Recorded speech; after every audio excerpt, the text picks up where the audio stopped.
Call in a track and walk out. Because I did too much pain. Before there was moonwalking, auto-tune, or viral TikToks, there was Elvis Presley, the swivel-hipped superstar who could make crowds scream, laugh, and swoon, sometimes all at once. Today, we're cranking up the jukebox and rewinding the tape to relive some of Elvis's most hilarious, unpredictable, and downright charming moments. Think forgotten lyrics, impromptu dance battles, and a little karate flair thrown in for good measure. Whether you're a lifelong fan or just getting to know the king, you're in for a treat. Ready to laugh, groove, and maybe learn something new?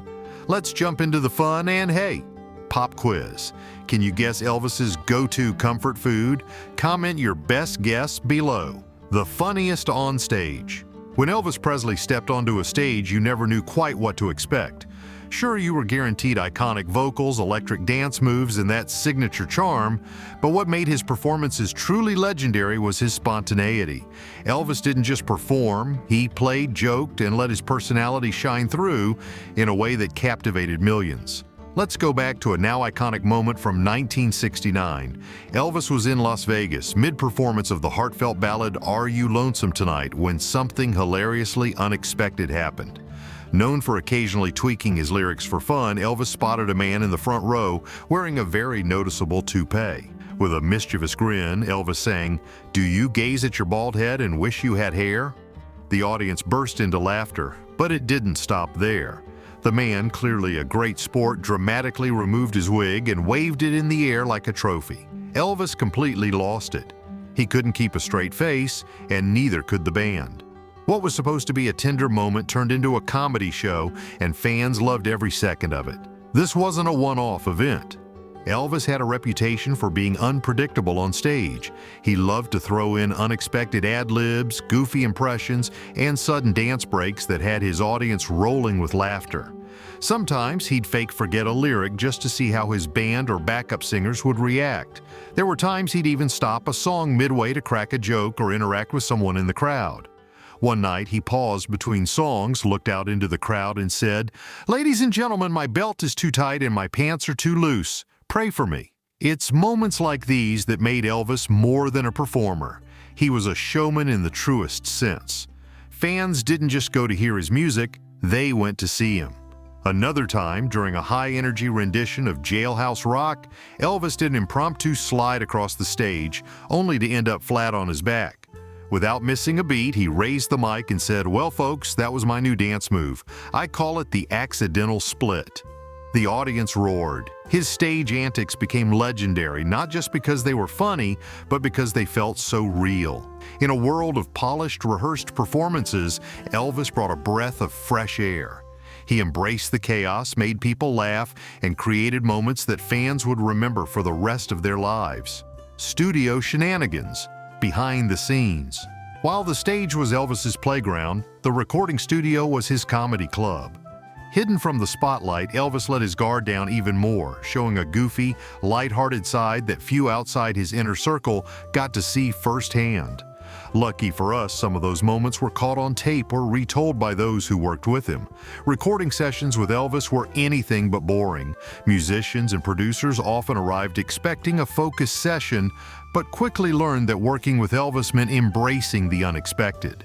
He would arrive with jokes, impressions, and playful energy that turned even the most serious songs into moments of laughter. Take, for example, the time he was recording Burning Love. The opening lines were meant to be delivered with intensity, but Elvis in one take sang them in a deep opera voice, holding out the notes dramatically while the band fell apart laughing. In another instance, while recording a gospel number, he burst into a spontaneous yodel, then chuckled, "Well, that's what happens when I have too much coffee before noon." Elvis also loved to do impersonations. During downtime, he would mimic everyone from Dean Martin to Richard Nixon. Sometimes he'd hold mock interviews with himself, playing both the star and the reporter, asking ridiculous questions like, "Elvis, if you were a fruit, what kind would you be?" And answering with, "A peach baby, smooth on the outside, sweet on the inside." These antics weren't just for laughs, They created a relaxed, joyful atmosphere that brought out the best in everyone around him. Musicians felt more creative, producers felt less pressure, and the sessions often produced some of his most memorable takes. There was a balance. Elvis knew when to focus, but he also knew that great art comes from feeling good, and he made sure everyone in the room felt just that. In one famous session at RCA Studio B in Nashville, Elvis paused to take, looked at the control room and said, "Y'all ever wonder what a frog would sound like singing Blue Suede Shoes?" Before anyone could respond, he launched into a ribbit-filled, frog-voiced version of the hit. The entire room lost it. It was moments like these that made working with Elvis not just a job, but a blast.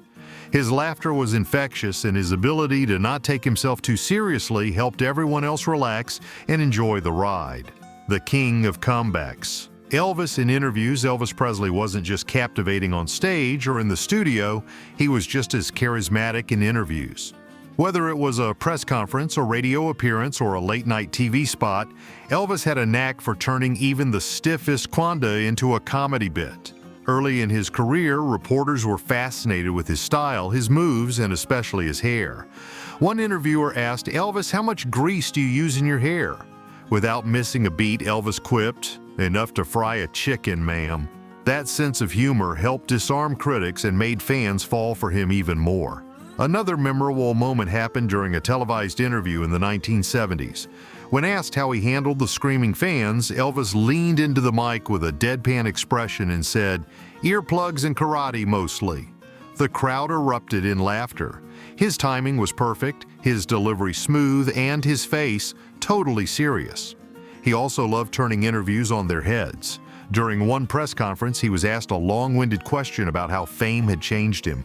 He paused thoughtfully, then replied, "Well, I still put my pants on one leg at a time, only now they cost more." Sometimes Elvis would poke fun at his own fame. When a journalist asked if he thought of himself as a sex symbol, he laughed and said, "I don't know about that, but my tailor sure thinks I'm important." What made his interview moment stand out was his authenticity. He didn't come off rehearsed or robotic. He was charming, relaxed, and a little unpredictable, exactly what audiences loved about him on stage. He also had a soft spot for making his interviewers feel comfortable. Many first-time reporters walked in nervous only to be put at ease by Elvis cracking a joke or complimenting their shoes. One young journalist recalled Elvis telling him, "You're doing great, man. Now just don't ask me about my favorite color or we might both fall asleep." In an era before media training and PR teams coached every word, Elvis kept it real. His interviews were a window into the man behind the music, funny, humble, and endlessly entertaining, pranks, karate, and comeback specials. Behind all the glam and spotlight, Elvis was, at heart, a big kid. He loved to laugh, and he loved to make others laugh even more. His playful side wasn't just reserved for interviews or recording sessions, it followed him everywhere, especially backstage and on tour. Let's talk pranks. Elvis was a legendary prankster. One of his favorite tricks was swapping out stage props with silly items. His bandmates would go to pick up their instruments only to find rubber chickens, oversized sunglasses, or even a banana taped to a microphone stand. He'd walk on stage with a totally straight face while everyone else tried to keep it together.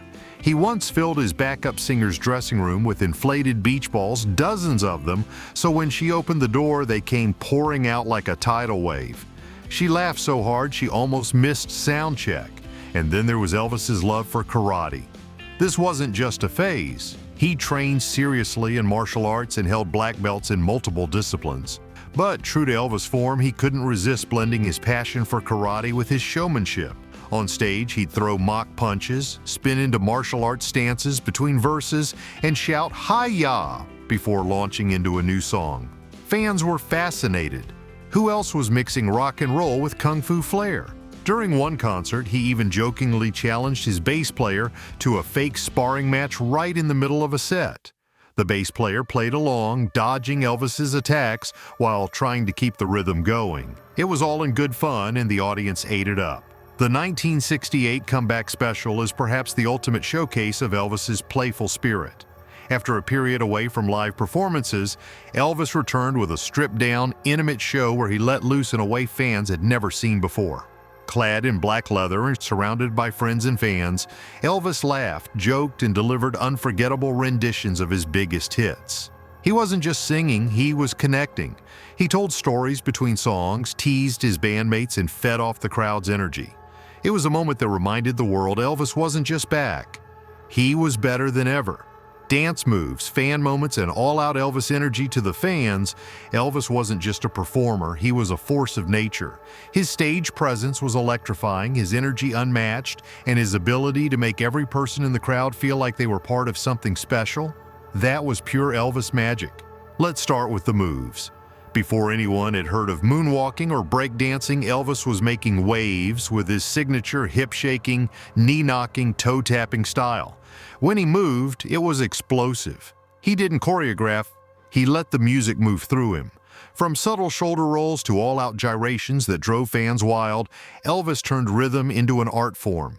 At one show, he performed a sequence of dance steps so fast and fluid the camera operator could barely keep up.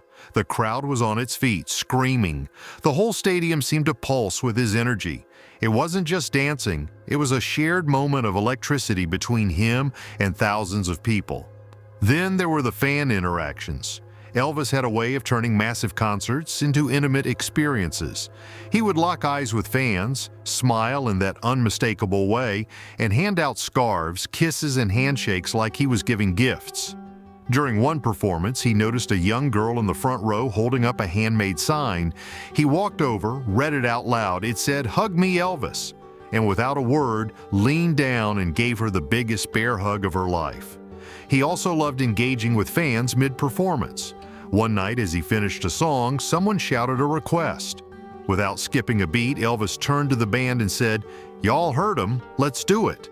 And just like that, a completely spontaneous encore. What made Elvis stand out wasn't just his talent, it was his ability to be both larger than life and totally relatable. He wasn't afraid to laugh at himself, poke fun at a wardrobe malfunction, or joke about his dance moves. That authenticity pulled people in and made them love him all the more. Remembering the fun, the laughter, and the legacy. As we look back on the laughter, the energy, and the unforgettable moments, one thing is clear. Elvis Presley wasn't just a star. He was an experience. He showed us that it's okay to be silly, that you can be cool and still laugh at yourself. That performance isn't about perfection, it's about connection. Elvis connected with millions not just through his music, but through his warmth, his humor, and his infectious spirit.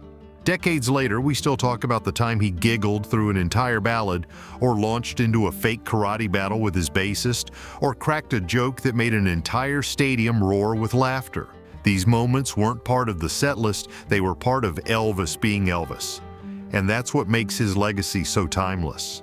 He was more than a voice or a face or a swiveling hip. He was joy, he was energy, he was laughter. So here's to the king, not just the king of rock and roll, but the king of moments. The one who made us laugh, made us dance, and reminded us not to take life too seriously. Thanks, Elvis, for the music, for the memories, and for the magic. And to you, what's your favorite Elvis moment? Drop it in the comments. Share your story, and let's keep the fun going. If you had fun on this ride down memory lane, give us a thumbs up and hit that subscribe button for more Elvis magic. Check out our other documentaries for deep dives, rare footage, and all the hip-shaking nostalgia your heart desires.